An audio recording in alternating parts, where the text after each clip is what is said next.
একটা খুব প্রচলিত কথা আছে, লাগাতার অসফলতা প্রাপ্ত হলে কখনো নিরাশ হবেন না। কখনো কখনো চাবিগুচ্ছের শেষ চাবিটিও তালা খুলে দিতে পারে। আজকে এমনই একটি কাহিনী বলবো, সফলতার মূল মন্ত্র কি। এক প্রসিদ্ধ লামা তার আত্মকথায় লিখেছেন, যখন আমি 5 বছরের ছিলাম, আমার বাবা একদিন আমাকে ডেকে বলেন, কাল সকালে 4টের সময় তোমাকে তৈরি থাকতে হবে। ঘরের ভৃত্য তোমাকে বিদ্যাপীঠ পর্যন্ত ছেড়ে দিয়ে আসবেন, যেটা সর্বশ্রেষ্ঠ বিদ্যাপীঠ। সেখান থেকে আমাদের বাড়ির অনেক সদস্য পড়াশোনা শিখে উচ্চস্থানে প্রতিষ্ঠিত। তারা অনেক পাণ্ডিত্য অর্জন করেছেন। তোমার কাছে সুযোগ আছে জীবনকে তৈরি করার, শৃঙ্খলার মধ্যে থাকা, নিয়মানুবর্তিতা হওয়ার এবং জীবনে সর্বশ্রেষ্ঠ বিদ্যা অর্জন করার। কিন্তু মনে রাখবে, কাল সকালে যখন তুমি এখান থেকে রওনা দেবে, ঘোড়ার ওপর বসবে, কিন্তু পেছন ফিরে তাকাবে না। কেননা আমাদের পরিবারে কেউ কখনো পেছন ফিরে তাকায়নি। এইটাই আমাদের পরিবারের রীতি। বিদ্যালয়ে যাওয়ার আগে পিছন ফিরে তাকাতে পারবে না। আর যদি তুমি পেছন ফিরে দেখো, তাহলে এই বাড়ির দরজা চিরকালের মতো তোমার জন্য বন্ধ হয়ে যাবে। এই কথাটি মনে রেখো। ছোট একজন 5 বছরের বাচ্চার কাছে এই সব কথাগুলো খুব কঠিন মনে হচ্ছিল, কিন্তু তবুও বাবার আদেশ। এবারে বাবা আরো বলেন, বৎস, কালকে কিন্তু তোমার মা দরজার কাছে আসবেন না তোমাকে শেষ বিদায় দেওয়ার জন্য, কারণ তোমার মাকে দেখে তুমি কাঁদতে পারো। তোমার মায়েরও চোখ ছলছল হয়ে যেতে পারে। তুমি পেছন ফিরে তাকাতে পারো, কিন্তু তুমি পেছনে ফিরে তাকাতে পারবে না। আমিও কিন্তু তোমার সাথে থাকবো না, কিন্তু তোমার প্রতি দৃষ্টি আমার থাকবে। তাই পেছন ফিরে তাকাবে না, না হলে তোমার জন্য বাড়ির দরজা চিরকালের জন্য বন্ধ হয়ে যাবে।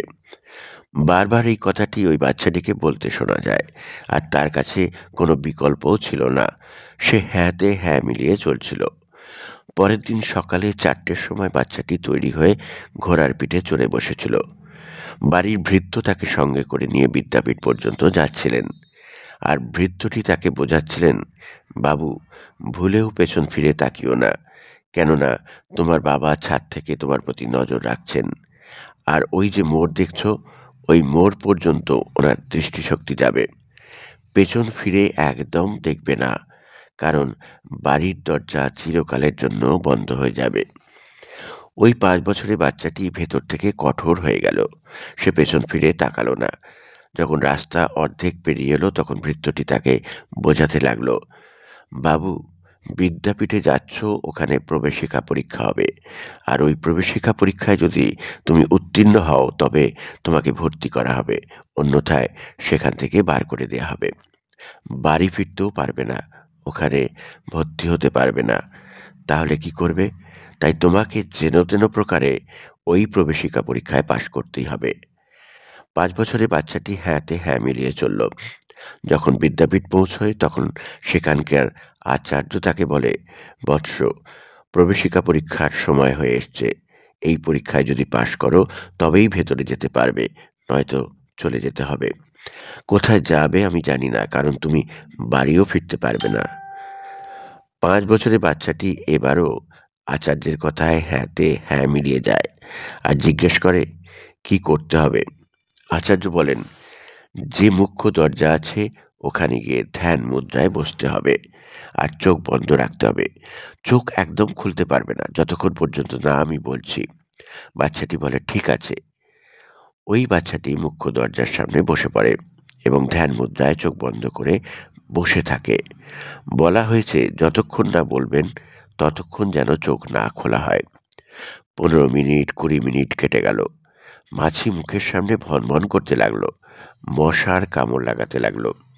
বাচ্চাটির কয়েকবার মনে হলো, চোখ একবার খুলি, দেখি কি হচ্ছে, কিন্তু তবুও সে চোখ খোলে না। কিছুক্ষণ পর ওই বিদ্যাপীঠে যে সমস্ত বাচ্চারা পড়ছে, তারা তার আশপাশ দিয়ে দৌড়চ্ছে, চেঁচাচ্ছে, লাফালাফি করছে, তাকে বিরক্ত করছে, কিন্তু তথাপি ওই বাচ্চাটি চোখ খোলেনি। 1 ঘন্টা, 2 ঘন্টা, 3 ঘন্টা, 4 ঘন্টা, 5 ঘন্টা পেরিয়ে গেল। 5 ঘন্টা পর আচার্য এসে বলেন, বৎস, এবার চোখ খোলো। ওই বাচ্চাটি চোখ খোলে। আচার্য ওই বাচ্চাটিকে গলায় জড়িয়ে ধরে বলে, তুমি এই পরীক্ষায় উত্তীর্ণ। তোমাকে এই বিদ্যালয় প্রবেশের অনুমতি দেয়া হলো। আচার্য বলতে লাগলেন, বৎস, আমি এটা দেখতে চাইছিলাম, যে বাচ্চা কিছুক্ষণ একাগ্রতার সাথে চোখ বন্ধ করে বসতে না পারবে, সে কি শিক্ষা গ্রহণ করতে পারবে? যার নিজের প্রতি সামান্য নিয়ন্ত্রণ পর্যন্ত নেই, সে জীবনে কি করবে? কিন্তু তুমি এত ছোট বয়সে কামাল করে দেখিয়েছ। আর ওই বাচ্চাগুলো যারা তোমাকে বিরক্ত করছিল, তাদের পাঠানো হয়েছিল তোমার মনোসংযোগে ব্যাঘাত ঘটাবার জন্য, যাতে তুমি বিচলিত হও।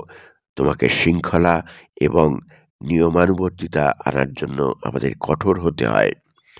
এই ৫ বছরে যে বাচ্চাটির আত্মকথায় বলেছিলেন, আমার বাবা-মা ভেতর থেকে অনেক দুঃখী ছিলেন। কিন্তু তারা জানতেন যে এই পৃথিবীতে যদি মানুষ হতে হয়, এগিয়ে যেতে হয়, কিছু করতে হয়, তাহলে ভেতর থেকে মজবুত হতে হবে।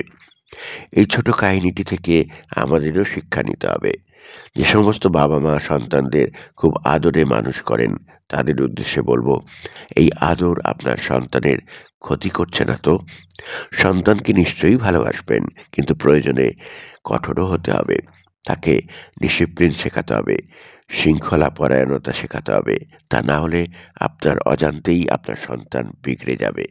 তাই শুধু ভালোবাসা নয়, কঠিনত্বের সম্মুখীন হতে দিন আপনার সন্তানকে, তবেই জীবনের মূল্যটা সে বুঝতে পারবে। আজকের মতো শেষ করলাম ভিডিওটি। নতুন হলে চ্যানেলটি সাবস্ক্রাইব করে পাশে থাকবেন। ভালো থাকবেন সবাই। আবার দেখা হবে পরবর্তী ভিডিওতে। নমস্কার।